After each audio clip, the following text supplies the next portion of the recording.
qu'il est le Dieu de gloire. C'est en lui que nous pouvons mettre notre espoir. Il n'y a rien de solide sur cette terre sur quoi nous pourrions nous appuyer. Aucune fondation sur cette terre n'est éternelle. Aucune fondation n'est éternelle. Mais aujourd'hui, je veux chercher la fondation éternelle. Dans mon parcours sur la route, tout peut sombrer. Dans mon parcours dans le monde, tout peut sombrer. Dans mon chemin vers le ciel, tout peut sombrer. Dans mon chemin dans les épreuves, tout peut sombrer. Si le diable met des doutes sur ma route, je chanterai. Tu es fidèle. Oh oui, si le diable met des doutes sur ma route, oh sur ma route, je chanterai. Tu es fidèle.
Souviens-toi, il est fidèle.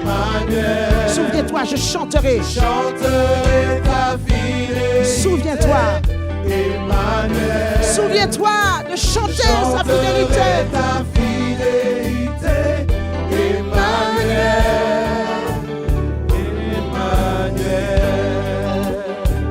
Emmanuel. Dans mon parcours sur la terre, tout peut sombrer.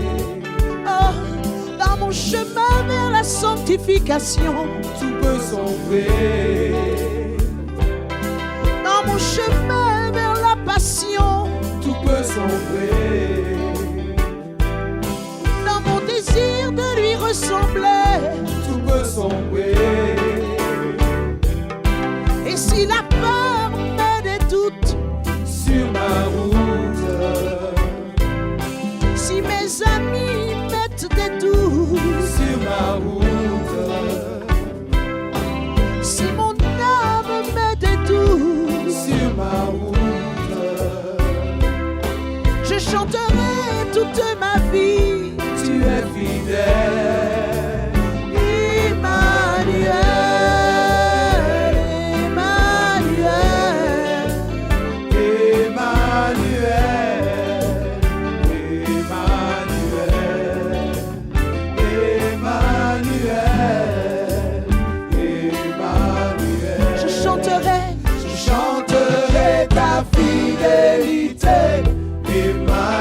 Est-ce que tu vas chanter sa fidélité? Je chanterai ta fidélité, Emmanuel. Est-ce que tu vas chanter sa fidélité? Je chanterai ta fidélité. Toi qui es arrivé ce matin, démonté par les problèmes, frustré par les déceptions et les trahisons, est-ce que tu vas chanter sa fidélité? Je chanterai ta fidélité. Toi qui es dans ce carrefour de ta vie, Emmanuel. toi qui n'es pas satisfait du niveau dans lequel tu évolues, est-ce que tu chanteras sa fidélité? Je chanterai ta fidélité. Toi qui ne sais pas de quoi sera fait demain, est-ce que tu chanteras sa fidélité? Je chanterai ta fidélité. Ah, ta ta fidélité. Je veux chanter ta fidélité. Chanterai ta C'est ma focalisation. Emmanuel. C'est mon objectif. Je chanterai ta fidélité. Ce qui est folie pour le monde est sagesse pour Dieu. Je ne vais pas courir chez les médecins. Je ne vais pas courir chez les thérapeutes. Je ne vais pas m'empresser d'aller chez le psychologue. Mais je chanterai ta fidélité. Je chanterai ta fidélité. Je chanterai ta fidélité, Emmanuel.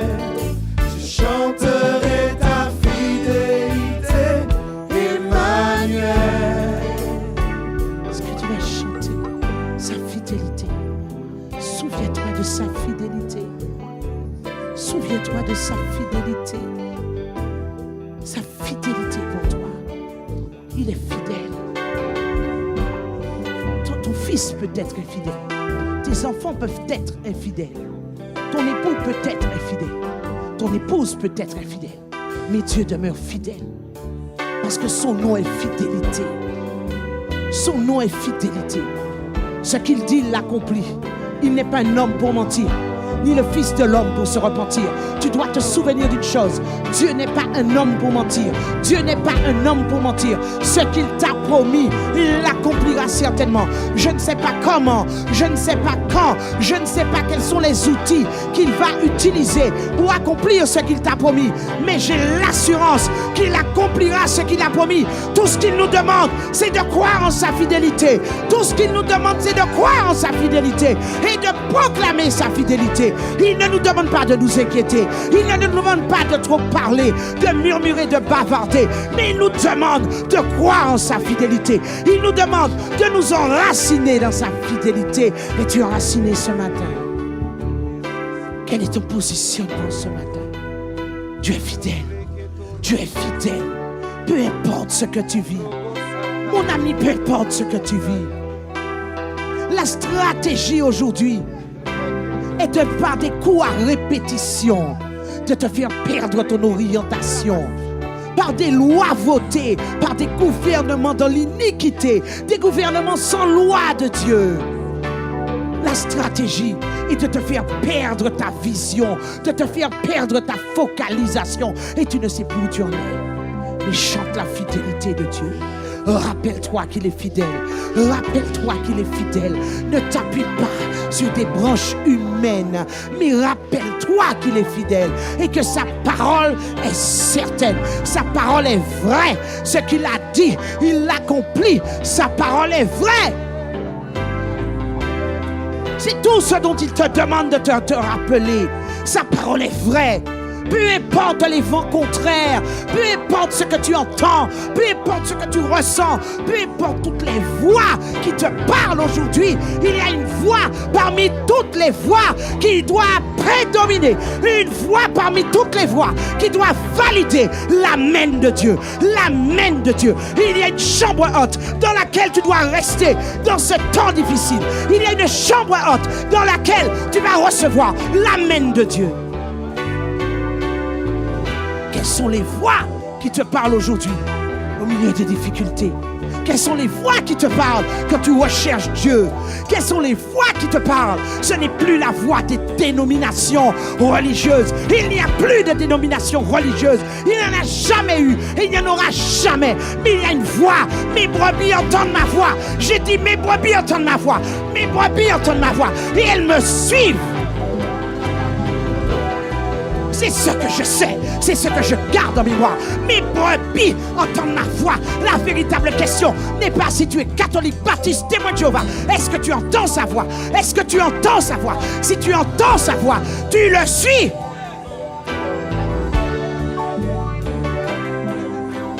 Le berger connaît ses brebis. Et les brebis connaissent la voix du berger. Quand je marche dans la vallée de l'ombre de la mort, oh moi la brebis du Seigneur, j'ai dit quand je marche dans la vallée de l'ombre de la mort, parce qu'ils ont décidé de faire des complots contre moi, parce que l'ennemi veut détruire mon couple, parce que l'ennemi veut détruire mes finances, je marche dans la vallée de la mort, oh non je ne craindrai pas, j'ai dit je ne peux pas craindre, je ne saurais pas craindre, je ne sais pas comment craindre, je ne craindrai aucun. Je dis aucun mal. Aucun mal. Marvin, je ne craindrai aucun mal. Je marche dans la vallée. Je marche. Je ne peux pas craindre. Je ne sais pas comment craindre. Parce qu'il est écrit. Il est écrit. Celui qui est fidèle. Celui qui est fidèle. Non pas mon mari. Non pas mon ami. Non pas mon enfant. Mais celui qui est fidèle me dit, je dresse une table en face de tes adversaires. Je dresse une table. Permets-moi de te dire, j'ai soif. Permets-moi de te dire, tu ne vois pas la table. Tu ne vois pas la table. J'ai réellement soif. J'ai pas soif seulement de Dieu. J'ai réellement soif. On est tellement spirituel qu'on se dit, et la soif de Dieu, on la laisse avec. J'ai soif d'eau.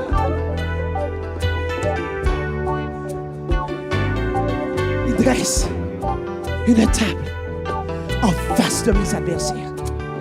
Aïe, aïe, aïe, aïe, aïe. Un jour, je viendrai avec cet enseignement. Tu comprendras la table en face de tes adversaires.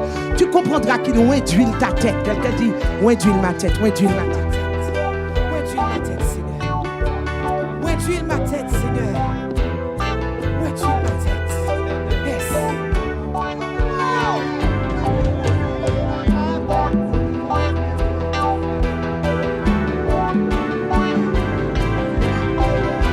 Tu sais pourquoi tu as peur? Ta tête n'est pas ouinte. Tu sais pourquoi tu vacilles en chemin? Ta tête n'est pas ouinte. Va chercher l'onction. Va chercher quelque chose. Va chercher quelque chose.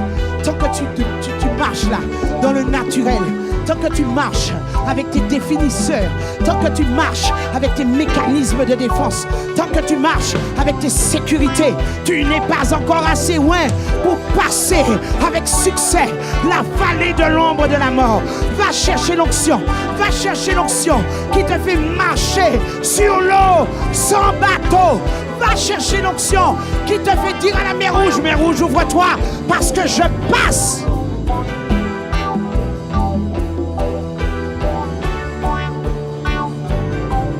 Mon parcours sur la terre, Tout peut sombrer. c'est ce que Dieu dit. Dans mon chemin vers le ciel, Tout peut sombrer. autour de moi, oui, tout peut sombrer. Dans ma sanctification, Tout peut sombrer. parce qu'il a dit, quand je marche dans la vallée de l'ombre de la mort, tout peut sombrer. Tout peut sombrer. Mais il met une table en face de mes adversaires. Tout peut sombrer. Je te dis, il met une table en face de mes adversaires. Il met une table. Tout peut sombrer. Il est fidèle. Mon Dieu est fidèle. Est-ce que tu sais que ton Dieu est fidèle?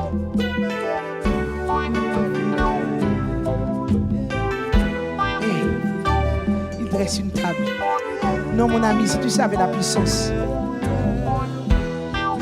Bénis Dieu simplement ce matin. Bénis Dieu!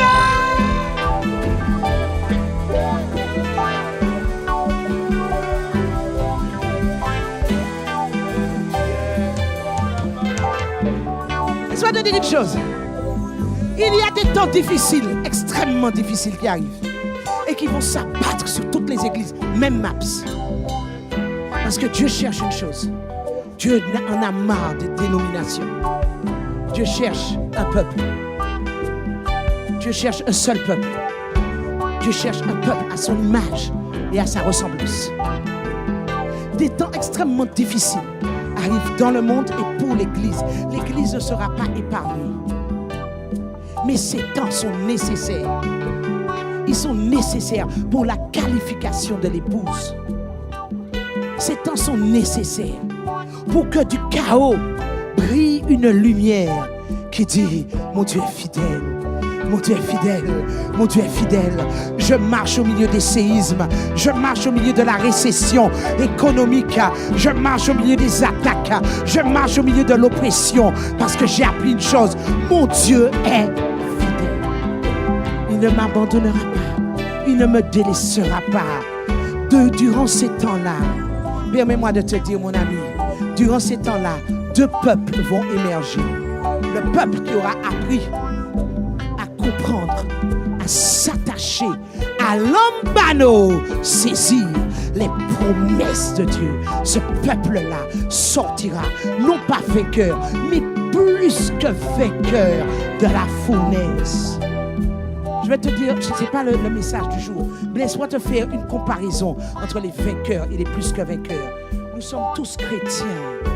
Nous sommes tous croyants là, ici, je le crois. Tous nous partons sur la même ligne. Nous partons pour une course. Vous savez que la vie chrétienne, c'est une course. Nous courons pour remporter le but.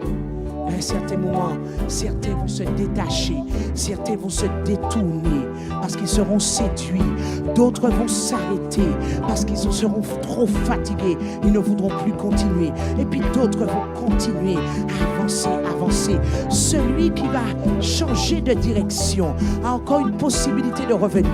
Celui qui s'est arrêté a encore une possibilité de revenir. Ce sont les vainqueurs. Ils reviendront certainement après la grande tribulation. Ils reviendront certainement quand l'époux sera enlevé. Mais le plus que vainqueur, c'est celui qui partira avec son époux.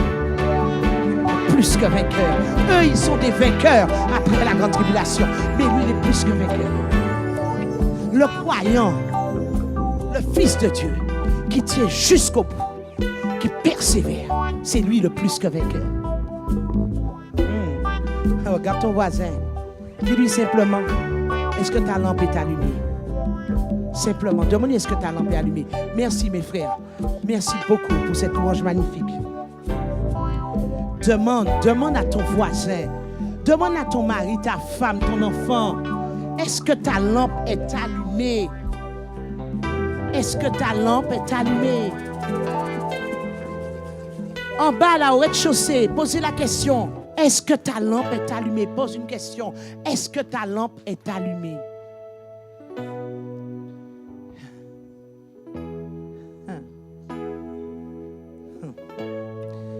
Pouvez-vous mettre à l'écran Matthieu 25 à partir du chapitre 1er? Une parabole que tout le monde connaît et pourtant que personne ne connaît vraiment. Une parabole que tout le monde connaît et pourtant que personne ne connaît vraiment. Le royaume des cieux. Là, notre finalité. Est-ce que vous savez que le royaume des cieux, c'est notre finalité? C'est notre espérance. Quelqu'un dit, mais pourquoi ils sont fous comme ça de Dieu? Pourquoi ils sont passionnés de Dieu? Ce n'est pas parce que nous sommes simplement, ce n'est pas parce que nous avons l'assurance de notre salut. Il faut savoir si tu as ton salut ou pas. Il faut le savoir. Il faut le savoir. Tu sais si tu es diplômé ou pas. Tu le sais. Et ce n'est pas quand Christ reviendra que tu le sauras. C'est en fonction de ce que tu donnes déjà sur cette terre que tu sauras si tu es sauvé ou pas. Le royaume des cieux, c'est ça notre espérance. C'est ça notre espérance. Vivre avec Dieu. Alors le royaume des cieux, est-ce qu'on peut mettre la table là? Alors le royaume des cieux, en ce jour-là, est-ce qu'on peut se mettre debout juste pour lire la parole de Dieu? Le royaume des cieux sera semblable à 10 vierges qui, ayant pris leur lampe, allèrent à la rencontre de l'époux. 10 vierges qui allèrent à la rencontre de l'époux. 5 d'entre elles étaient folles et 5 étaient sages. Les folles, en prenant leur lampe, ne prirent point d'huile avec elles. Les folles, en prenant leur lampe, ne prirent pas de réserve d'huile avec elles. Mais les sages prirent avec leur lampe de l'huile dans des vases.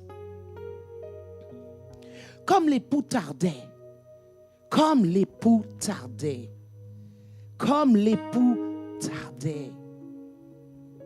toutes s'assoupirent et s'endormirent. Au milieu de la nuit, pas le matin, pas l'après-midi, mais au milieu de la nuit, quand tout semble être éteint autour de nous, quand tout semble être perdu autour de nous, quand le ciel est terrain, quand tu te dis, mais où est Dieu? Avec tout ce qui se passe en ce moment, mais où est Dieu? Au milieu de la nuit. Quand le Covid fait des ravages, qu'il y a des morts, des centaines, des milliers de morts, mais où est Dieu?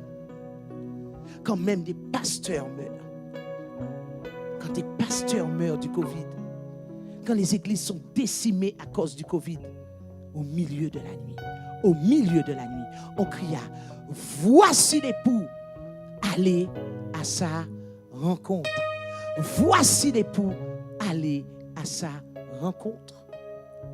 Alors toutes les vierges se réveillèrent et préparèrent leurs lampes. Les folles dirent aux sages, donnez-nous de votre huile, car nos lampes s'éteignent. Nos lampes sont en train de s'éteindre. Nos lampes ne vont pas tarder à s'éteindre. Nos lampes ne vont pas tarder à s'éteindre. Les sages répondirent, non! Il n'y en aurait pas assez pour nous et pour vous. Allez plutôt chez ceux qui en vendent et achetez-en pour vous.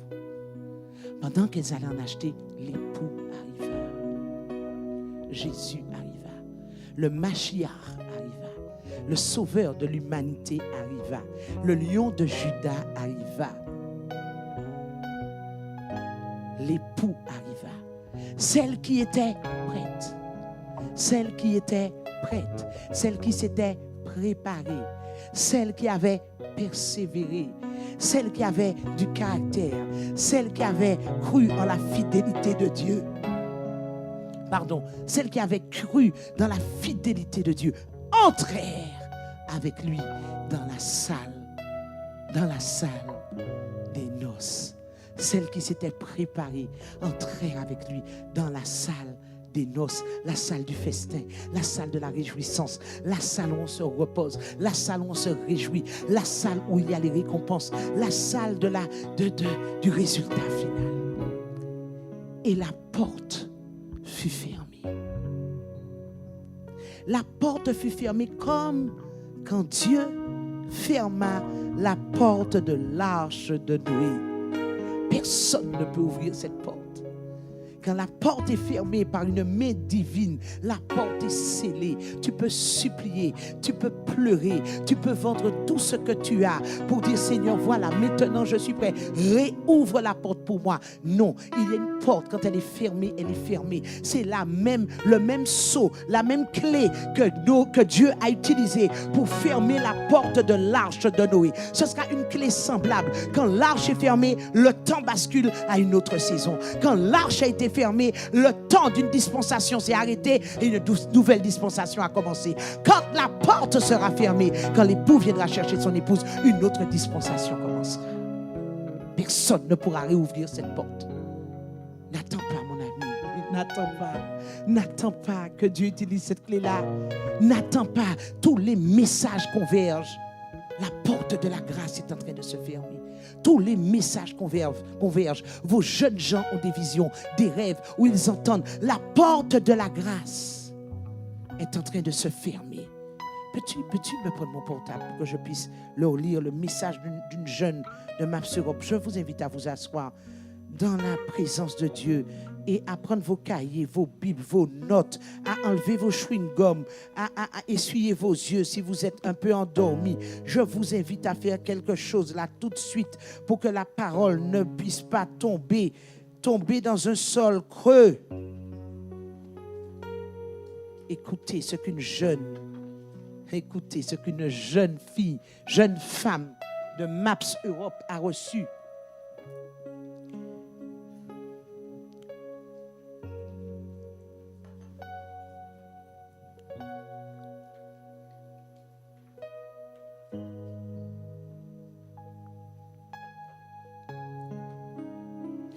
Nous étions tous là, dans un rêve. Ce n'est pas une vision, un rêve. Elle fait un rêve. Nous étions tous là à nous amuser, prendre du bon temps. Comme si rien ne nous préoccupait.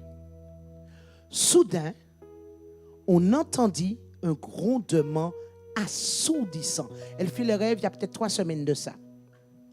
Soudain, on entendit un grondement assourdissant provenant du ciel. Et là, on voit descendre du ciel une armée d'anges. Ils étaient très nombreux, alignés en colonnes couvrées, marchant d'un pas cadencé et déterminé. Ils étaient habillés en bleu roi et or, des couleurs qui éblouissaient.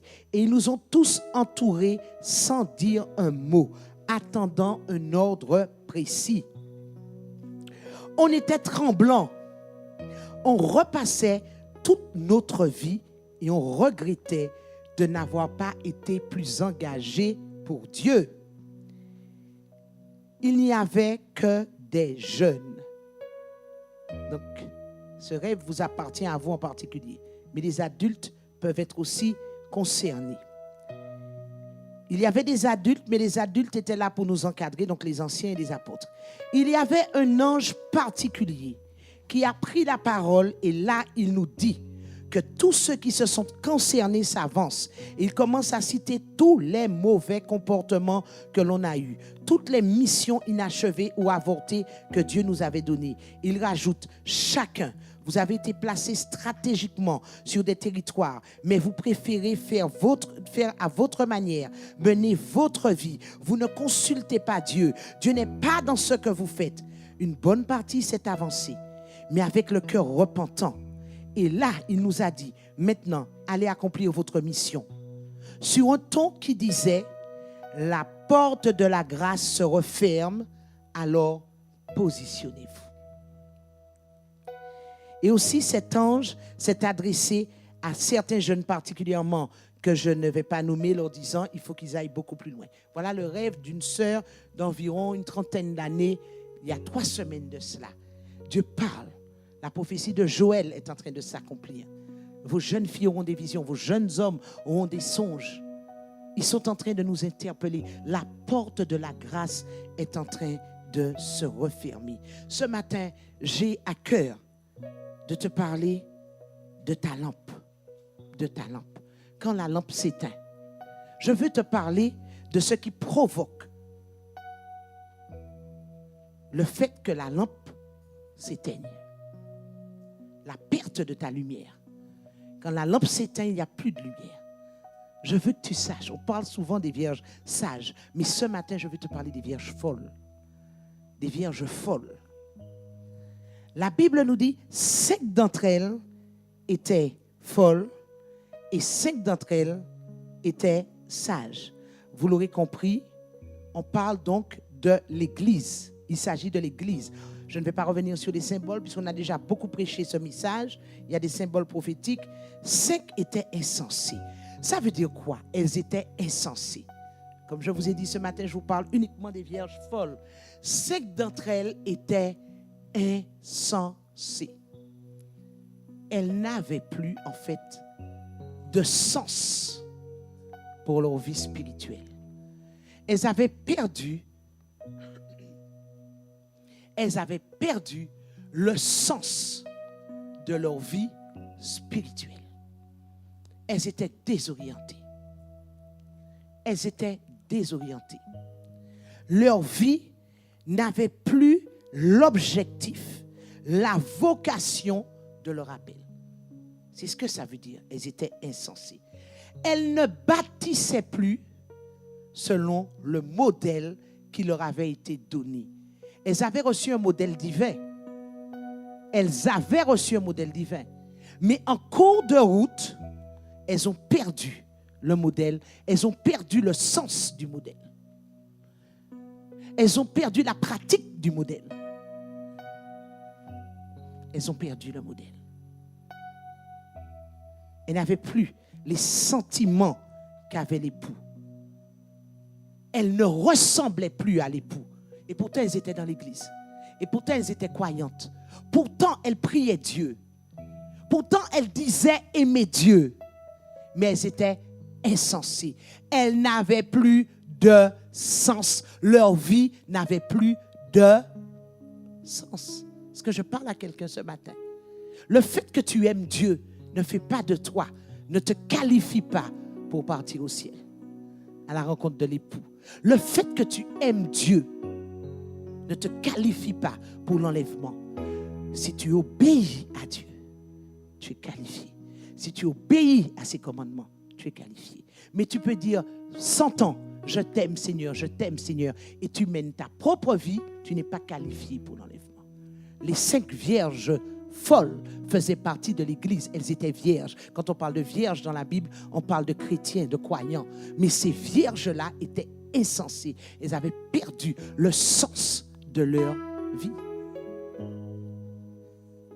Pour être bâti, elles avaient oublié que pour être bâti, pour être éligible à l'enlèvement, il faut être identique à l'époux.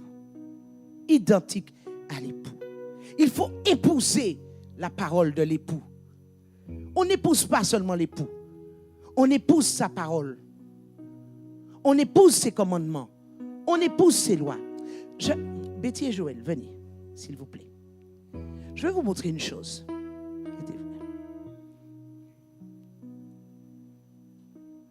Quand Dieu créa Adam, j'aime le dire, j'aime à le dire.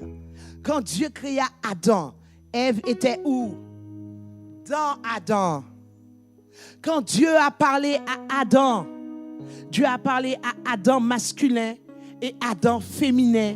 Quand Dieu dit à Adam de nommer les animaux, de faire tout ça, Ève était où? Dans Adam. Donc il y avait Adam mâle et Adam femelle. C'était ça l'origine. N'oubliez pas que nous sommes en train de retourner à l'origine là maintenant. La boucle va être bientôt bouclée. Christ revient chercher qui? Son épouse, son Ève. Et la boucle est bouclée. Il n'y a plus rien après. Il n'y a plus rien après sauf le jugement dernier, l'enfer qui va s'ouvrir, les Satan qui sera enchaîné pendant 1000 ans avec ses anges déchus, etc. Le millénium, la guerre Gog-Magog, et puis ensuite le jugement du grand trône blanc, et ensuite le ciel, la terre qui va prendre feu pour être purifiée par le feu, parce que la terre ne peut être purifiée que par le feu. Elle a souffert tellement de violence humaine, de stratégies complotistes humaines. Donc aujourd'hui, la terre doit être purifiée et la seule chose qui purifie la terre sera le feu. C'est pour ça que la terre sera purifiée par le feu. Elle va être détruite par le feu. Une nouvelle terre va descendre avec quoi? La nouvelle Jérusalem. C'est ça notre espérance, mes amis. Quand on parle d'espérance, on sait ce qui va arriver. Donc on est en train de soupirer après ce qui va arriver. On n'est pas là simplement pour dire j'aime Dieu sur la terre. On se dit il y a quelque chose qui est en train d'arriver, je me prépare. Je ne sais pas comment, mais je me prépare. Donc, Ève était dans Adam. Quand Dieu dit à Adam de nommer les animaux, de faire ce qu'il avait à faire, Ève a entendu tout ce que Dieu disait à Adam. Mais Dieu vit qu'il n'était pas bon pour l'homme d'être seul. C'est Dieu qui vit. Ce n'est pas Adam qui vit. C'est Dieu qui vit. Que Adam avait besoin d'une épouse. Adam avait besoin d'une aide semblable à lui. Semblable à? Semblable à? L'époux vient chercher son aide. Cette femme vaillante dont parle Proverbe 31. L'époux ne vient pas chercher une rebelle. L'époux ne vient pas chercher une femme qui ne l'écoute pas, qui est soumise, qui ne connaît pas la parole, mais qui connaît tout en même temps. C'est parce que l'époux vient rechercher. Quand Dieu dit n'est pas bon pour l'homme d'être seul, qu'est-ce qu'il prend? Il prend, on ne sait pas dans la côte. Vous savez qu'on prêche beaucoup ici selon les racines hébraïques de la foi. Parce que je tiens à dire pour tous ceux qui nous visitent pour la première fois que la Bible a été écrite par des Juifs, pour des Juifs. Ne vous trompez pas. Il y a des choses, il faut être clair dessus. La Bible n'a pas été écrite par des Occidentaux. La Bible, dans son origine, la Bible originale a été écrite en hébreu et en grec. Ancienne alliance en hébreu, nouvelle alliance en grec. Pour comprendre l'hébreu, il faut se mettre dans la pensée juive, sans judaïser, sans entrer dans la circoncision, sans être légaliste comme les Juifs. Mais il faut comprendre certaines choses. Sinon, vous ne comprendrez pas ce que Dieu veut dire quand il parle, surtout dans la Genèse. Il y a plein de choses que nous ne pouvons pas comprendre, mais si nous nous mettons dans la vision, dans la compréhension du Juif, nous allons comprendre certaines choses. Donc, Dieu crée l'Ish et l'Isha. Ish, l'homme, Isha, la femme. Et il va chercher, la Bible française dira, il va la prendre dans la côte. Pourquoi la Bible française dit la côte? Parce que la Bible française n'a pas pu traduire la partie la plus profonde de l'homme. C'est ça. Dieu est allé chercher Ève dans la partie la plus profonde de l'homme. Et Ève sort de la partie la plus profonde de l'homme. Elle sort, Isha, elle sort comme la lumière. Elle sort comme la lumière qui va pouvoir éclairer la femme vaillante est une lumière dans son foyer. La femme vaillante est une lumière pour son foyer, pour son mari, pour ses enfants. L'épouse de Christ est une lumière. Vous êtes la lumière du monde. Vous êtes sortis de mes profondeurs. Christ dit à son épouse ce matin, si tu es sorti de moi, tu es une lumière. Pourquoi? Quand Ève sort d'Adam, Ève sort de quelqu'un qu'elle connaît. Ève sort de quelqu'un qu'elle connaît. Ève sort de quelqu'un à qui elle appartenait à l'origine. Elle était dans Adam. Elle lui appartient. Qu'est-ce que je suis en train de vous dire? Les vierges folles ne reconnaissent pas leur Adam. Elles ne reconnaissent pas leur Adam dans le mariage physique. Elles ne reconnaissent pas leur Adam dans le mariage spirituel. Elles sont tout le temps, les vierges folles qui ont perdu le sens de leur vie, elles sont tout le temps en train de négocier les lois de Dieu. Elles sont tout le temps en train de dire oui, mais Dieu n'a pas demandé ça. Oui, mais, ça c'est des vierges folles qui n'ont pas de sens. Quand Ève sort d'Adam, elle connaît Adam. Donc elle sait avec exactitude ce qu'Adam apprécie et ce qu'Adam aime. Ève sait. C'est pour ça, vous qui n'êtes pas encore mariés, vous devez absolument, homme, quand vous voyez une femme, non pas voir 95, 45, je ne sais pas combien, 120, ce n'est pas ça qu'il faut regarder. C'est est-ce que cette femme-là est sortie de moi? La véritable question est-ce que cette femme-là, dans la manière dont elle s'adresse déjà à moi alors qu'on n'est pas encore mariés, dans la manière dont elle va me respecter, dans la manière dont elle va me parler, est-ce qu'elle correspond à quelque chose qui est en moi, que je connais et que j'apprécie? Si la femme-là que tu vois ne correspond en rien à ce qui est en toi, mon ami, ce n'est pas ton Ève. Ce n'est pas la peine d'essayer de dire, je vais te changer, je vais te mettre à l'envers, à l'endroit, je vais faire quelque chose avec toi. Non, ce n'est pas ton Ève. Il faut que Ève s'adapte à Adam. Parce que Ève est sortie d'Adam. Écoutez, si on avait eu ça avant nos mariages, tous ceux qui se sont mariés avant, si on avait eu ça avant, il y a bien des erreurs qu'on n'aurait pas commises. Maintenant, Dieu nous donne la révélation. On fera avec la nouvelle révélation. Dieu est un Dieu de grâce. Mais aujourd'hui, on a cette révélation-là. Ève sort d'Adam. Adam doit reconnaître Ève. Et forcément, si Adam reconnaît Ève, Ève s'emboîte à Adam. Et non le contraire. Ève s'emboîte à Adam. Ève va s'emboîter à Adam. Elle va ressembler à Adam. C'est pour ça que la Bible nous dit dans 1 Corinthiens 11, je crois, verset 7, la femme est la gloire, Dieu est la gloire, l'homme est la gloire de Dieu. Donc on va dire que je suis Dieu. L'homme est le reflet de la gloire de Dieu parce que l'homme est sorti de Dieu, de l'Esprit de Dieu. Donc l'homme est le reflet de la gloire de Dieu. Et quand l'homme se tourne vers sa femme, la femme devient le reflet de la gloire de qui? De l'homme. C'est bien ça, Muriel, 1 Corinthiens 11, 7? Est-ce que quelqu'un peut regarder pour moi? Il me semble que c'est 1 Corinthiens 11, 7. C'est bien ça, 1 Corinthiens 11, 7. L'homme est le reflet de la gloire de Dieu et la femme est le reflet de la gloire de l'homme.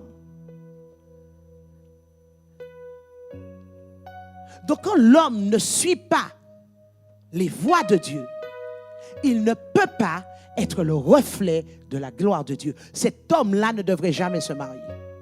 Je vous le dis, cet homme-là ne devrait jamais se marier. Un homme qui n'est pas le reflet de la gloire de Dieu est un insensé. Il ne doit pas se marier. Il peut rester dans le concubinage. Vous savez, on fait des erreurs aussi comme ça. Hein? Apôtre, on fait des erreurs. On dit aux gens, tu sais, Dieu te dit de te marier. Ok, ils se marient, mais ils n'aiment pas Dieu pour autant. Ils ne sont pas convertis pour autant. Ils obéissent à une loi, mais ils ne sont pas le reflet de la gloire de Dieu. Donc la femme ne peut pas être le reflet de la gloire de son mari. On doit les pousser d'abord à être le reflet de la gloire de Dieu. parce qu'ils ont une responsabilité après envers leurs femmes. Ils doivent être le reflet de la gloire de Dieu pour leurs femmes.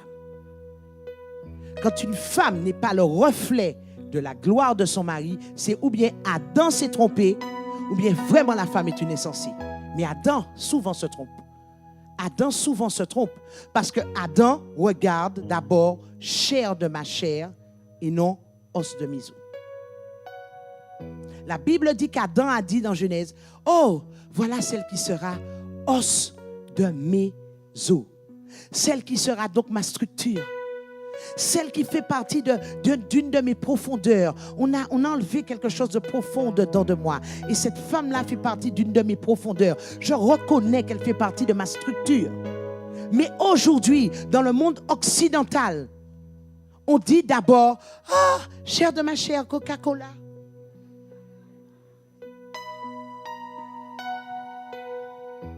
On décrit d'abord la femme, on choisit d'abord la femme, Coca-Cola. Pourquoi? Parce que nous avons été fortement influencés par la culture gréco-romaine. La culture gréco-romaine, c'est le corps. Le corps, l'intelligence, le corps bien formé, le corps selon des critères humains. Mais ce n'est pas ce que Dieu dit. D'abord, os de mes os. Si j'avais une possibilité, messieurs, frères qui n'êtes pas encore mariés, je vous aurais rendu aveugle jusqu'à ce que vous trouviez les os de vos os. Vous auriez trouvé les os de vos os seulement à l'oreille. Si j'avais une possibilité, je vous aurais rendu aveugle.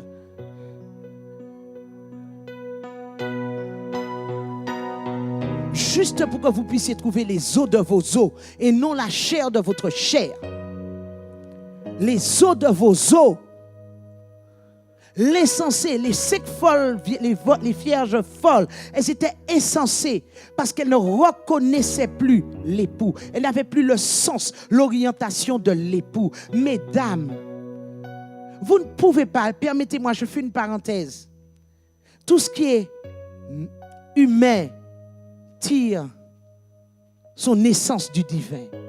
Mesdames, si vous ne respectez pas votre ish, si vous ne vous emboîtez pas à votre ish, vous les ishas là, si vous ne vous emboîtez pas au ish, vous êtes insensé, vous êtes folle, c'est ce que ça veut dire.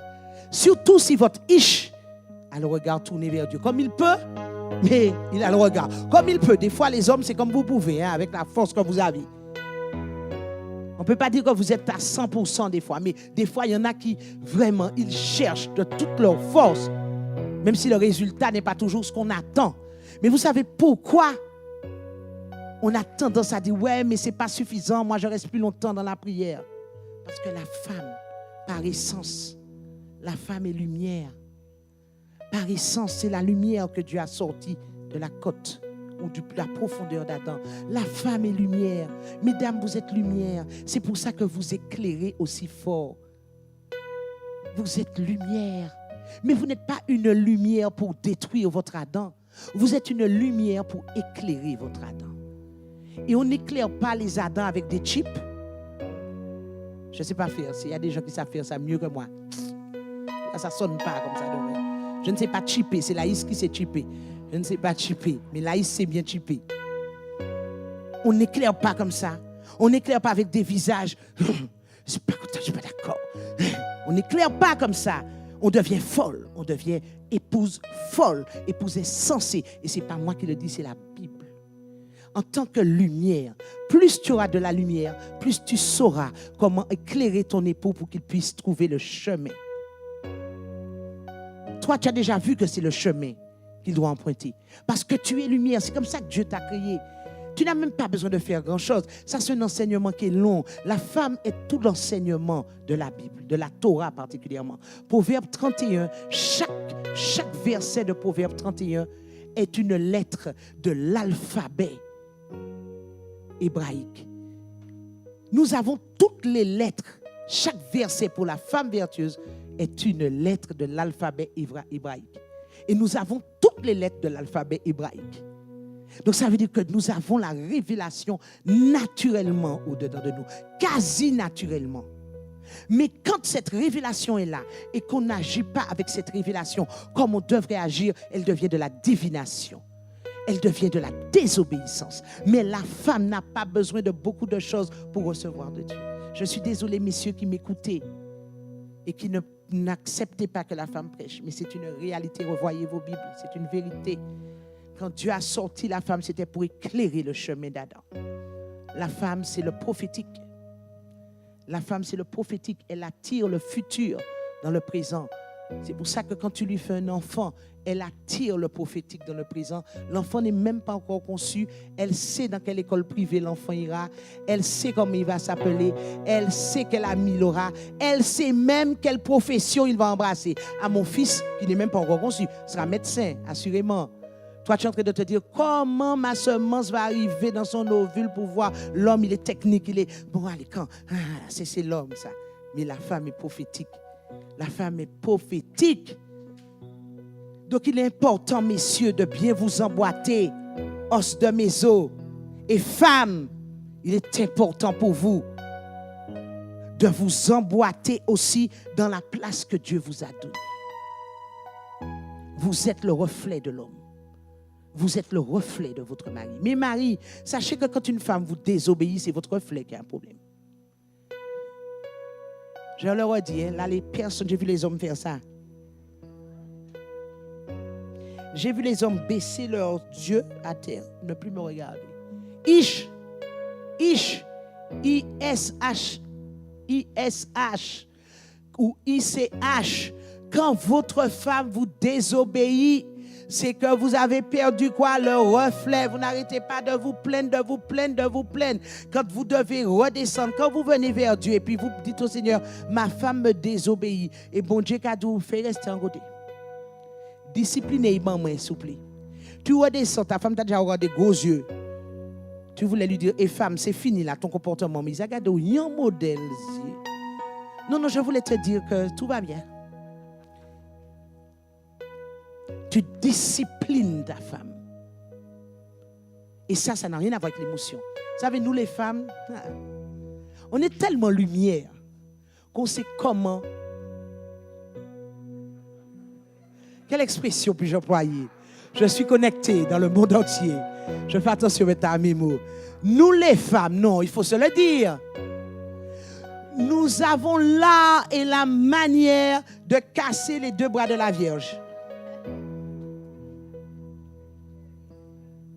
Il suffit d'une petite larme qui coule là. Si tu m'aimais, vous vous souvenez de Dalila? Samson, si tu m'aimais, tu m'aurais donné ton secret. Samson, tu me dis que tu m'aimes, mais tu ne me donnes pas ton secret. Nous savons y faire. Nous savons comment toucher le cœur de nos maris. Une petite larme dans le coin. Un petit air pensif. Avec les yeux du chapeauté.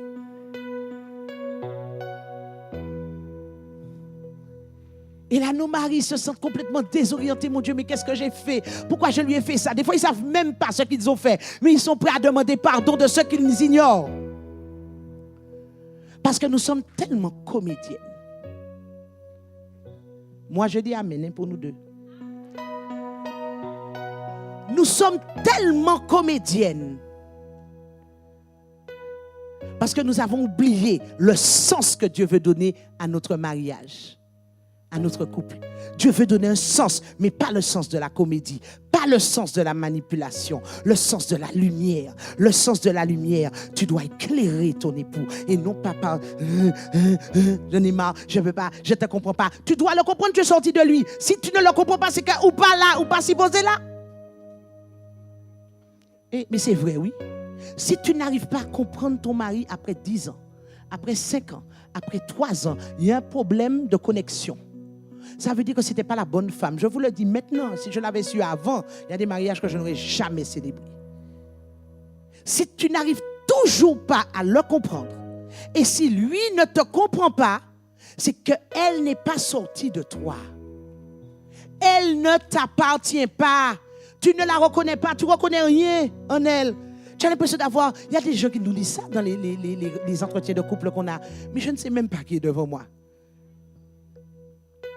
Je ne sais même pas qui est là, qui est devant moi. Je ne connais plus cet homme. Je ne connais plus cette femme. Le mariage, dont parle la Bible, et je suis là sur l'époux et l'épouse que Christ vient chercher. Le mariage dont parle la Bible. La femme aura tellement, comme les couples qui se sont bonifiés avec l'âge, la femme a tellement été auprès de son mari qu'elle ressemble à son mari. Vous avez jamais vu ça? Comment une femme peut ressembler, même physiquement, des fois la femme ressemble à son mari. On a l'impression qu'ils sont frères et sœurs. Il y a une espèce de mystère surnaturellement divin qui se produit. La femme a tellement été connectée dans la lumière à son mari que quand on la regarde, on dit « Aïe, j'ai cru que c'était Alexandre. Ah, c'est toi, Sophie.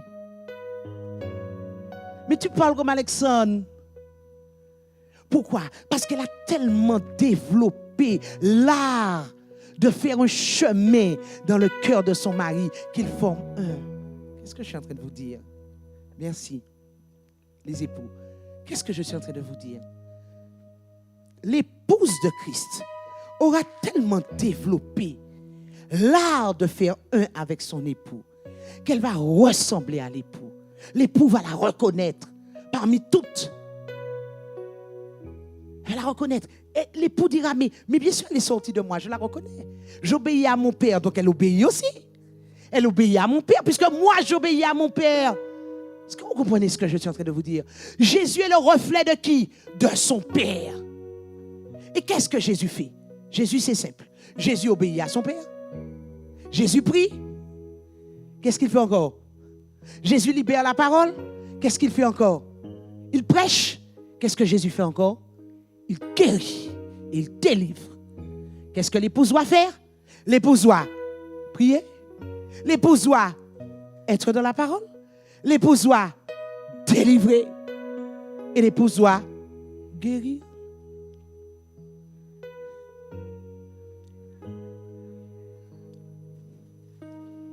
Christ est le reflet de son Père. Et quand il se tourne vers son épouse, il lui montre ce que son Père lui a montré. Pendant 3 ans et demi, je te montre que je prie. Je te montre que je suis sans cesse en train de prier. Je te montre que je prie. Épouse, je te montre que je suis bercé dans les Écritures. Je vis dans les Écritures. J'ai du zèle dans les Écritures. Je te montre que je vis dans les synagogues. Et quand je ne suis pas dans les synagogues, je suis dans les foules. Pourquoi faire? Non pas pour whiner, non pas pour vibrer, mais pour guérir les malades, pour proclamer la parole qui libère. L'épouse, c'est ça. Mais les vierges folles, c'est pas ça. Elles ont perdu cette direction-là. Elles ont perdu la prière. Elles ont perdu les dons spirituels. Elles ont perdu quelque chose. Elles ont perdu quelque chose en cours de route. Et pourtant, elles sont dans l'église. Et pourtant, elles sont dans l'église. Quand vous vous mariez, mes amis, assurez-vous que la femme sera votre reflet. Et femmes, assurez-vous avant de vous marier que votre mari est le reflet de Dieu. Vous me demandez souvent, oui, mais comment je saurai? Assure-toi que celle à qui tu es en train de faire la cour va te respecter. Et assure-toi toi-même que tu respectes Dieu. Assure-toi toi-même que tu respectes Dieu en tant qu'homme. Voilà le secret. Voilà le modèle. Voilà le modèle. Il n'y en a pas d'autre. Saisissez-le. Vous qui êtes encore célibataire, saisissez-le. Et vous qui êtes mariés, rectifiez-vous. Si vous êtes mariés, rectifiez-vous. Si vous ne l'êtes pas encore, c'est ça le modèle. Il n'y en a pas d'autre. Créé à son image et à sa ressemblance. À son image et à sa ressemblance. Les vierges folles et les vierges sages font quelque chose. Elles vont prendre leur lampe. Elles vont prendre leur lampe. Voilà une lampe. Telle est lampe comme ça. Je ne sais pas si on le voit sur l'écran. Elles vont prendre leur lampe. Vous voyez sur l'écran, c'est bon? Regardez, c'est comme ça que les lampes étaient. À peu près comme ça en tout cas. Le plus proche qu'on ait pu trouver, c'est ça. Elles vont prendre leur lampe, donc avec une petite mèche, elles vont prendre leur lampe. Voyons ce que la Bible dit de la lampe. Proverbe 6, versets 20 à 23. On y va, Proverbe 6, versets 20 à 23. Mon fils, reste attaché aux préceptes de ton père et ne rejette pas l'enseignement de ta mère. Serre-les constamment dans ton cœur, attache-les comme un collier à ton cou. Ils te guideront quand tu voyageras. Ils veilleront sur toi durant ton sommeil et s'entretiendront avec toi à ton réveil. Reste attaché au précepte de ton père. Le précepte du père. Le précepte, c'est quoi? Le précepte égale mitzvah. Quelqu'un dit mitzvah. Précepte, c'est une mitzvah. Une mitzvah des mitzvot. Mitzvah, M-I-T-S-V-A-T ou T-H. Une mitzvah, c'est une loi. Mon fils, reste attaché au précepte de ton père. Les lois que ton père te donnera. Ton père te donnera des lois. Reste attaché aux mitzvahs, aux lois que ton père te donnera. Pourquoi? Parce qu'ils te guideront quand tu voyageras, ils veilleront sur toi durant ton sommeil, ils s'entretiendront avec toi à ton réveil. Toutes les lois que Dieu nous donne, les lois du royaume, c'est ça, les mitzvot. Toutes les lois que nous lisons, la loi de l'honneur, la loi la loi du pardon, pardonner 7 fois, 77 fois, 7 fois, c'est une loi. Pourquoi? Parce que si nous ne pardonnons pas 7 fois, 77 fois, 7 fois, ça veut dire une infinité de fois. Dieu lui-même ne nous pardonnera pas. La loi de la semence, celui qui sème beaucoup reçoit beaucoup. Celui qui sème peu reçoit peu. Ce sont les lois du royaume. La loi de l'honneur, la loi du respect. Enfants, obéissez à vos parents, parce que quand vous obéissez à vos parents, vous rallongez la durée de vos vies. C'est une loi. Ça veut dire que si tu n'obéis pas à tes parents, ta vie risque d'être raccourcie. Ce sont des lois. Obéis aux lois que ton père te donne. Mais il te dit aussi, reste attaché aux préceptes de ton père et ne rejette pas l'enseignement de ta mère. Car, verset 23, car le précepte, la mitzvah, les ordonnances, le précepte est une lampe. Voilà la lampe. Voilà la lampe. La lampe, c'est le réceptacle. La lampe, c'est le réceptacle. C'est ça, la lampe. Mais, l'enseignement est une... L'enseignement est une... L'enseignement est une... Et qui est-ce qui a l'enseignement? La femme. Reste attaché aux préceptes de ton père, les lois, mais aussi à l'enseignement de ta mère, car le précepte est une lampe. Est-ce que quelqu'un a un briquet? Je sais que celui qui viendra avec le briquet, je vais penser qu'il fume, mais ce n'est pas grave. On va te pardonner. Est-ce que quelqu'un a du feu? Est-ce que quelqu'un a un briquet? Est-ce que quelqu'un a quelque chose? Je ne sais pas si ça va prendre. Hein? Alors, regardez bien. La lampe. Cherche le gaz. La lampe est ce sont les lois. Tout ce à quoi vous devez obéir. Tu ne feras pas ci, tu ne feras pas ça, etc., etc. Les vierges folles ont la lampe. Les vierges folles ont la lampe. Les vierges qui ont perdu leur sens, elles connaissent la parole. Elles savent ce que la parole déclare et ce que la parole dit. C'est bon? Mais garde l'enseignement de ta mère, parce que l'enseignement est une lumière.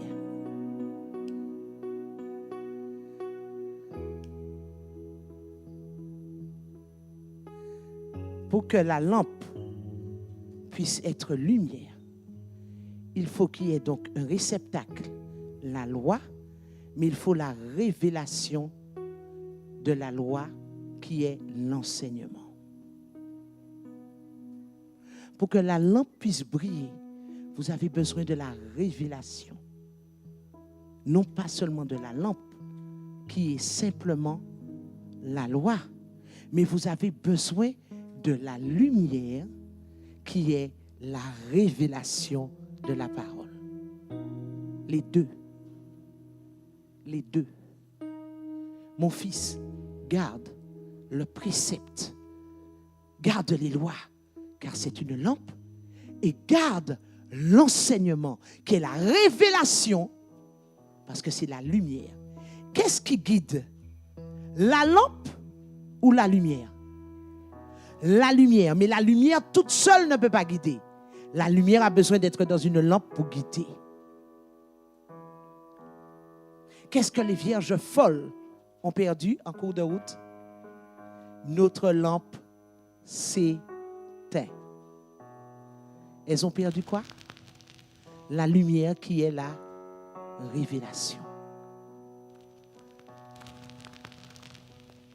Les vierges folles ont perdu la lumière qui est la révélation. La lumière.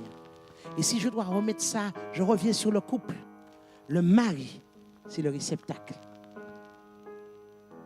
Le mari, c'est le réceptacle. Le mari, c'est lui qui reçoit la vision.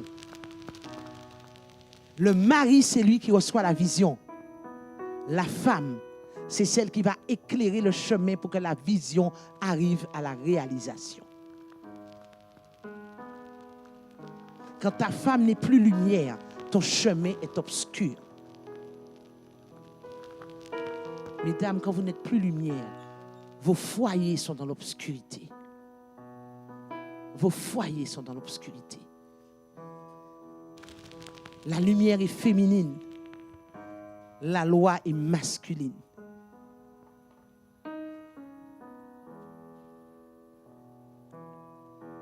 Les vierges folles n'ont pas perdu le réceptacle.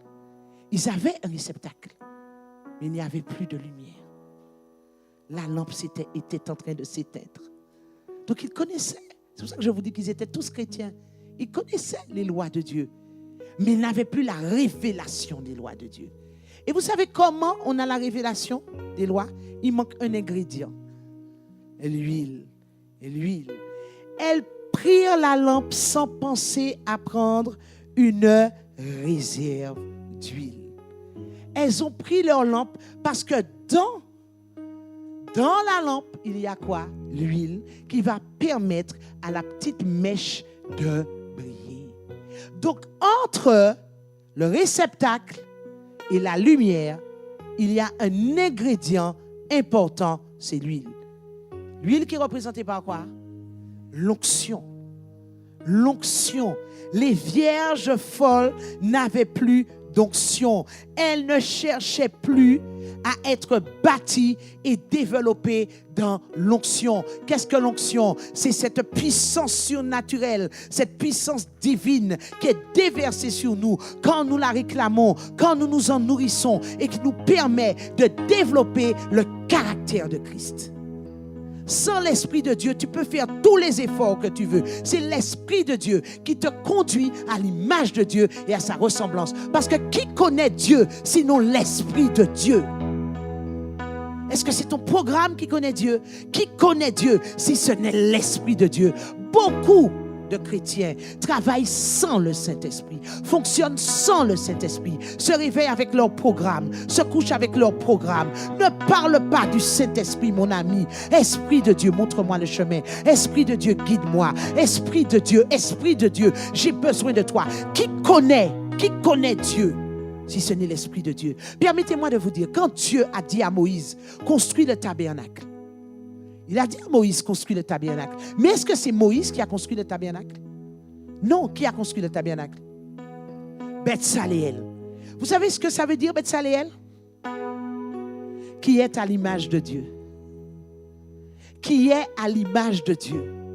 Dieu n'est pas fou quand il fait quelque chose. C'est Betsaléel qui va construire le tabernacle parce que comme Betsaléel est à l'image de Dieu, il saura exactement ce que Dieu veut. Il saura exactement ce que Dieu veut. C'est pour ça qu'à nous, il nous est donné le Saint-Esprit de Dieu pour que nous puissions savoir avec exactitude ce que Dieu veut, afin que nous soyons à son image et à sa ressemblance en tant qu'épouse, en tant que vierge sage. Ceux qui ont repoussé le Saint-Esprit, les gens qui repoussent le Saint-Esprit de manière générale, ce sont des personnes qui aiment le confort. Ce sont des personnes qui resteront dans leur confort. Ce sont des personnes qui ne supportent pas qu'on dérange leur confort. Ce sont des personnes qui n'aiment pas être remises en question. Alors que la Bible est une succession de remises en question. Nous n'avons pas tout découvert. La Bible est un chemin, une exploration.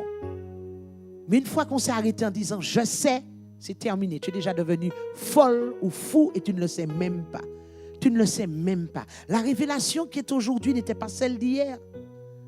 Elle n'est pas celle d'hier. Et c'est cette révélation qui nous libère aujourd'hui. Elle nous libère. L'onction, elle ne cherchait pas à développer l'onction. Elle ne cherchait pas à faire prospérer. Quand on a l'onction, mes amis, vous savez l'onction sert à quoi? Est-ce que vous savez à quoi sert l'onction? On vous a appris que l'onction, c'est pour les signes et les miracles. C'est ça qu'on nous a toujours dit. Non, l'onction, ce n'est pas seulement pour les signes et les miracles. Ça vient en seconde position. Mais l'utilité de l'onction, c'est quoi? La première utilité de l'onction, c'est quoi? C'est faire prospérer les intérêts du royaume. C'est faire prospérer les intérêts du royaume. Dieu nous donne l'onction pour que nous puissions faire prospérer les intérêts du royaume. Savoir ce que Dieu attend de nous et comment le faire et comment agir par rapport à ce qu'il a mis entre nos mains. Si nous voulons construire pour lui, si nous voulons bâtir un orphelinat, si nous voulons vivre une vie missionnaire, etc. Il met en nous l'onction pour accomplir quoi? Son but final. Mais les gens ne veulent pas d'onction. Ils ne veulent pas de l'onction parce qu'ils ont leurs propres intérêts à défendre. Quel intérêt veux-tu défendre aujourd'hui? Dis-moi, quel intérêt? Elle ne brillait pas par l'éclat du témoignage. Elle ne pouvait pas briller. Elle n'avait plus de modèle. Mes amis, les vierges folles n'avaient plus de modèle. Elles avaient délaissé l'onction, la puissance dans la prière, la puissance. Cherchez l'onction, mes amis, cherchez l'onction. Désirez l'onction. Nourrissez-vous d'onction. Nourrissez-vous de l'onction de quoi? Du Saint-Esprit. Cherchez à évoluer dans l'onction. Quand vous n'évoluerez pas, si vous n'évoluez pas dans l'onction, votre lumière va s'éteindre. Vous avez des amis chrétiens aujourd'hui. Vous avez des amis chrétiens, quand vous les regardez, vous ne faites aucune différence avec les païens. Quand les païens ont peur de mourir avec le Covid-19, les croyants ont peur de mourir avec le Covid-19. Il y a des croyants aujourd'hui qui ont toujours peur de la mort. Quand tu as peur de la mort, c'est que tu n'as pas d'espérance. Quand tu as peur de la mort, c'est que tu ne connais pas la vie après la mort. Quand tu as peur de la mort, c'est que tu ne connais pas les promesses de Dieu. Quand tu as peur de la mort, c'est que tu n'es pas prêt. Et c'est que tu n'es pas prêt. Alors assure-toi d'être prêt. Assure-toi de connaître les promesses de Dieu. Les vierges folles ont peur de la mort. Les vierges folles ont peur de la mort. Les vierges folles pleurent leur mort. Pendant des années, ils n'arrivent pas à se consoler quand quelqu'un de leur famille est décédé. Les vierges folles pleurent leur mort. Les vierges sages ne pleurent pas leur mort parce qu'elles savent qu'il y a une espérance, qui surtout quand ils sont partis dans le royaume avec Dieu, ils savent que c'est leur destination finale quelque part et qu'il y a une joie dans le ciel. Il y a une joie dans le ciel. Mais les vierges folles pleurent leur mort. Elle n'avait plus de modèle. Le temps, elle n'arrivait plus à attendre. Comme l'époux tardait. Vous savez que l'époux est en train de tarder?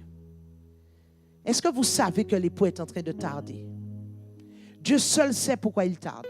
Parce que quand on regarde la terre aujourd'hui, quand on regarde l'abomination en ce moment, on se dit, mais Seigneur, homme avec homme, femme avec femme, tout le temps, deux hommes qui s'embrassent, deux femmes qui s'embrassent, la PMA, femme sans enfant, femme sans père. On dit, mais Seigneur, jusqu'à quand? Enfants qui tuent parents, femmes, hommes et femmes qui lèguent des héritages à leurs animaux, à leurs chats, alors que le monde meurt de faim, le tiers du monde meurt de faim. Des fortunes entières sont laissées à des animaux. Mais le monde marche à l'envers. Tu te dis pas, mais où est Dieu? Moi, je dis sans cesse, Seigneur, quand? Jusqu'à quand? Seigneur, jusqu'à quand? Quand on parle, on fait des films avec Jésus. Jésus était avec Marie de ceci. Jésus était avec David, était avec Jonathan. Et David était homosexuel, etc. Quand on fait des... On dit, mais Seigneur, jusqu'à quand? Jusqu'à quand ton nom sera-t-il bafoué? Jusqu'à quand? Quand on te méprise simplement parce que tu es chrétien, Tu n'as rien fait aux gens, mais on te méprise. On essaie de t'attaquer, de te détruire. Peut-être pas toi. Toi, tu vis tranquillement ta vie. Il y a un problème quand tu vis tranquillement ta vie. Laisse-moi donner une chose. Quand ta vie est tranquille, revois ton salut.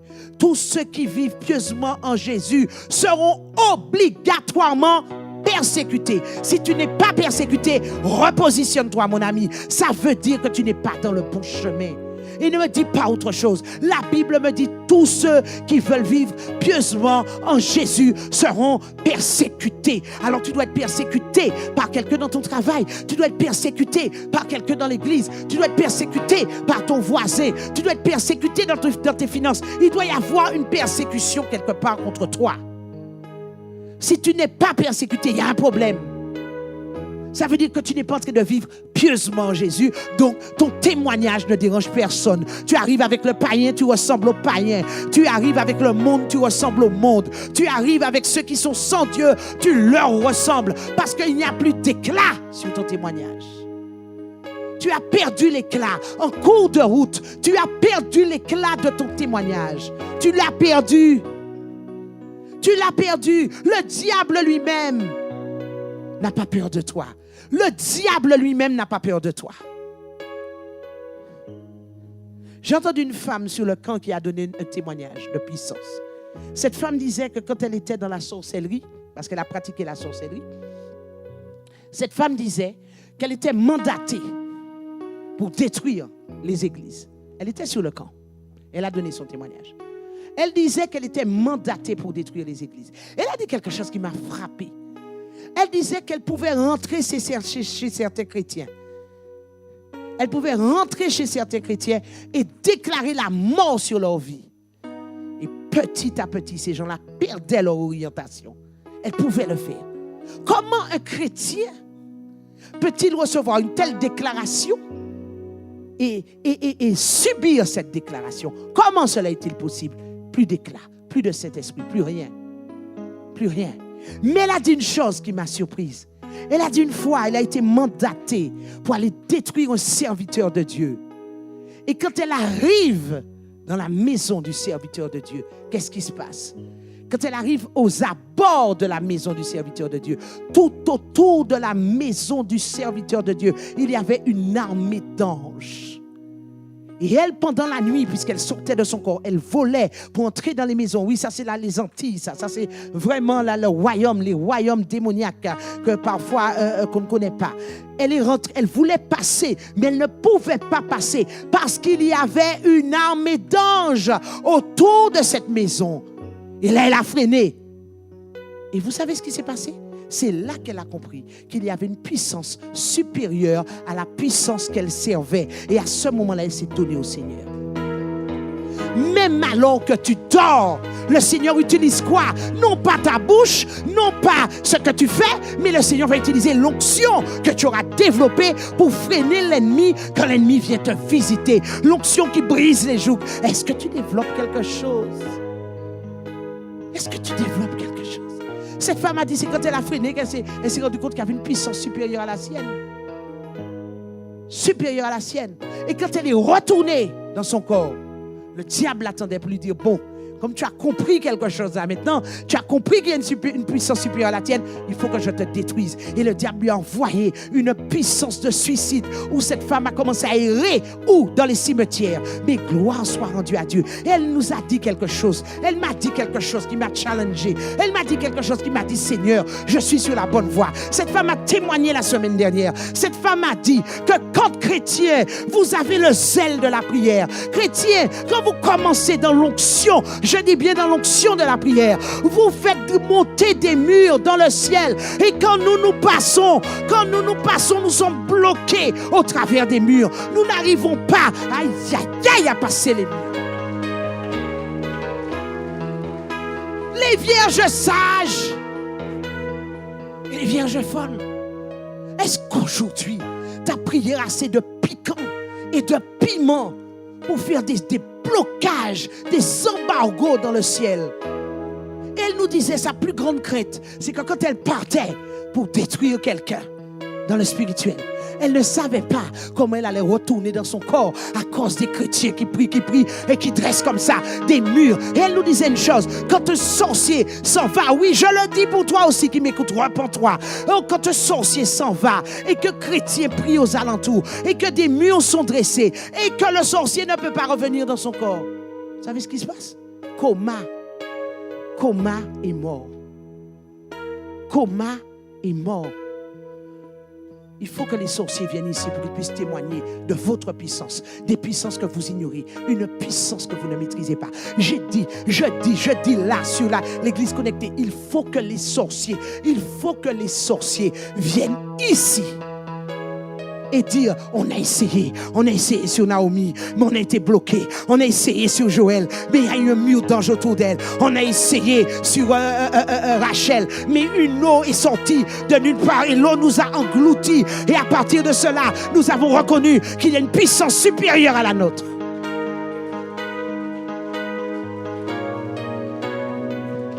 Reprends le sens que Dieu veut te donner. Nos lampes sont en train de s'éteindre. Les églises aujourd'hui, dans les églises, il y a des messages. Pas toutes les églises, je bénis Dieu. Dans les églises, toujours, il y a des messages sur lesquels on prêche sur le voisin.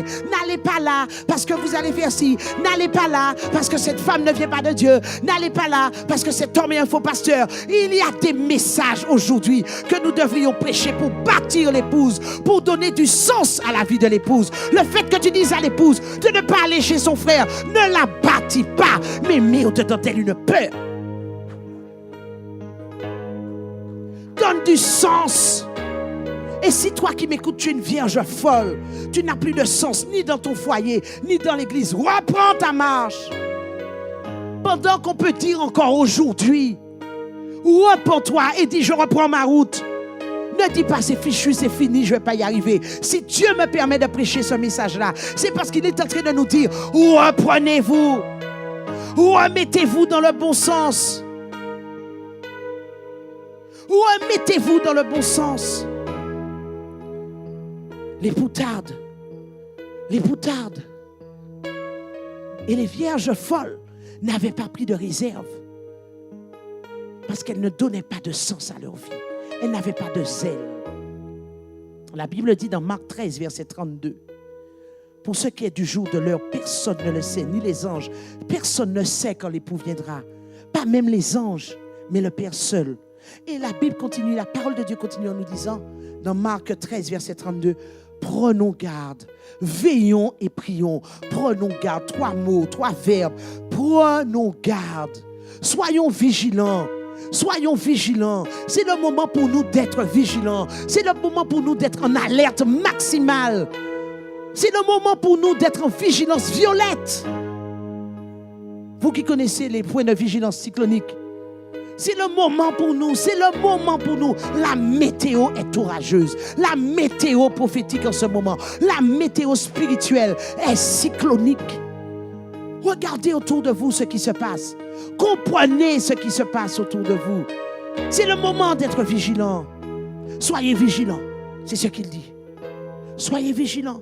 Ensuite, veillez, regardez, soyez attentifs à ce qui se passe. Ne vous endormez pas, ne vous relâchez pas, redoublez d'efforts. Quelqu'un me dit, mais je suis au maximum. Non, tu n'es pas encore au maximum. Parce que j'ai entendu la parole de Dieu me dire, oh, quand je crois que je suis fatigué, le Saint-Esprit renouvelle mes forces. Il renouvelle mes forces. Il me suffit d'avancer et il me portera sur ses ailes. Il me portera sur ses ailes. Il me suffit d'avoir de la volonté. Tu n'es pas encore fatigué. Tu n'as pas encore reçu l'éclat sur ton témoignage. Ta lampe ne brille pas assez. Et du zèle. Veille. Ouvre tes yeux. Veiller, c'est ouvrir ses yeux. Désire ouvrir tes yeux. Désire aller plus loin. Désire la passion. Seigneur, je me suis arrêté en chemin. Je ne sais pas comment. Je ne sais pas à quel moment. Oh, non, je dois repartir. Je dois repartir. Et quand je vais repartir, je ne vais pas repartir avec quelqu'un qui marche lentement. Je ne peux pas repartir avec quelqu'un qui marche lentement. Je partir avec quelqu'un qui est dans la course. Je partir avec quelqu'un qui est en train de courir. Je vais me mettre à mes côtés. J'aurai pour modèle quelqu'un qui est en train de courir. Quelqu'un qui n'a jamais abandonné. Quelqu'un qui est dans le témoignage. Quelqu'un qui a l'onction. C'est ce modèle-là que je veux suivre. Je ne vais pas suivre les gens qui se plaignent. Je ne vais pas suivre les gens qui calomnient. Je ne vais pas suivre les gens qui sont assis et qui ne font plus rien. Mais je vais suivre ceux qui cherchent avec zèle le royaume de Dieu. J'ai dit, je veux suivre ces personnes-là. Je veux suivre des gens qui ont faim et soif de Dieu. Je veux suivre des personnes qui sont des passionnés de Dieu. Je veux suivre des personnes qui sont focalisées sur le retour de Jésus. Je veux suivre des personnes qui ne sont plus sur le matériel, mais qui cherchent le royaume de Dieu, la passion pour Dieu. Voilà ces personnes que je veux suivre. Je veux suivre des personnes qui sont sans cesse en train d'alimenter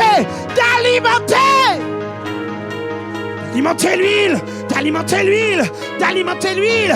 Je veux suivre des personnes qui cherchent l'onction. Je veux de l'onction. Je veux une onction différente. Oh! Commence à prier.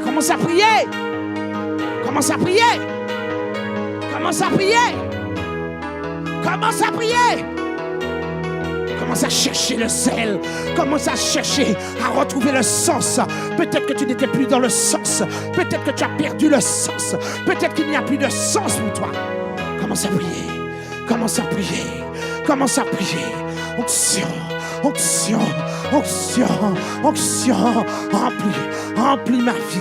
Onction. Remplis ma vie. Onction de Dieu. Je veux du sens à ma vie. Replace-moi. J'ai besoin de zèle. Non pas pour mes intérêts, pour les intérêts du royaume. Onction! J'ai besoin onction du divin, onction du Saint des Saints, onction qui vient d'en haut, onction de la puissance, onction de l'autorité de Dieu, onction du zèle, onction de la vigilance, onction du modèle. Quelqu'un dit, je désire être au modèle, à son image et à sa ressemblance. L'époux vient chercher son épouse. Et l'épouse est à la ressemblance de l'époux. L'épouse est le reflet. L'épouse est le reflet de la gloire de l'époux. J'ai dit, l'épouse est le reflet.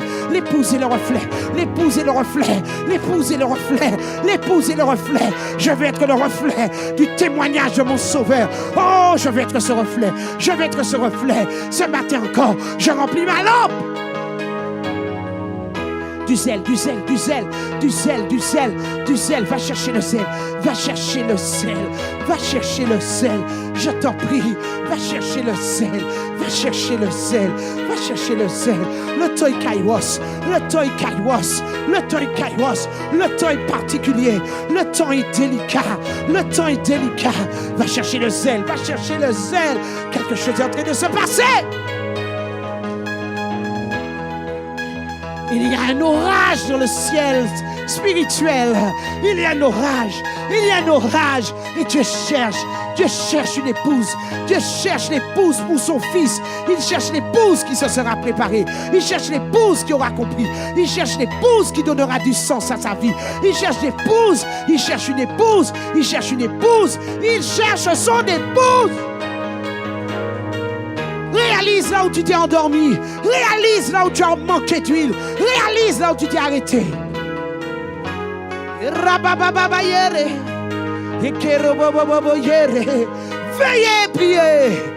Veuillez prier.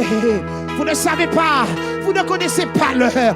Veuillez prier. Rabakerobobo yere, Yabakara baba sata, Yekerobobo shabaha, Yemorobo santa, Yekerobo sorobo hande, Yemama yere keto. Veuillez prier.